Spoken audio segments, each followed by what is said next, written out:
Good morning বন্ধুরা, আজকে রবিবার। তো একটু আগেই তাইহান উঠেছে, আমিও বেলা করে উঠেছি, ওকে খাইয়েছি। তো এখন পড়তে বসেছে। তো আমি রান্নাঘরে গিয়েই বাসনগুলো মাজলাম আর ভাবছিলাম কি করব। তো গোবিন্দভোগ চাল এনে দিয়েছিল আগের দিনে, কিন্তু একটু অল্প মনে হচ্ছিল।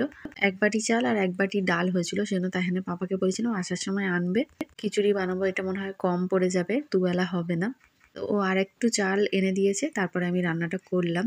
আর ওদিকে তো তাইহানকে লেখা দিয়ে এসেছি। তো তাইহানে পাপা এসে বলে একটু চা খাওয়াবে, সেজন্য ওর জন্য একটু চা বসালাম। ওয়েদারটা কেমন যেন অন্ধকার হয়ে আছে এদিকে, কিন্তু খুব গরম হচ্ছে। আর ওর মাথাটা একটু ভারী ভারী হয়েছে, সেজন্য চাটা খাবে বললো বলে বসালাম। খিচুড়িতে আজ একটু আলু দিলাম। তো দেখো চাটা হয়ে যেতে আমি ওকে দিয়ে এসেছি। আর তাইহানে পাপা বললো আজ একটু রং করবে, কারণ সাদা রংটা না একবার করে মারা রয়েছে, সেজন্য খুব হালকা আর কিরকম একটা লাগছে। সেজন্য সাদা রংটা আরেক কোট ও করবে ওদিকটায়।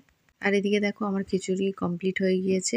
ওপর থেকে মশলা দিয়েছি, ঘি দিয়েছি। তো একটা সময় রান্নাটা চাপালাম, 1:30টার মধ্যেই কমপ্লিট হয়ে গিয়েছিল। তো এক বোল নিচে দিয়ে আসলাম। আর আমার শাশুড়ি ওদিকে মাংস রান্না করেছে। তো এটাই হলো আজকের আমাদের মেনু। কার কার খিচুড়িটা দেখে খেতে ইচ্ছা করছে অবশ্যই জানিও। ভালো থেকো সবাই, টাটা।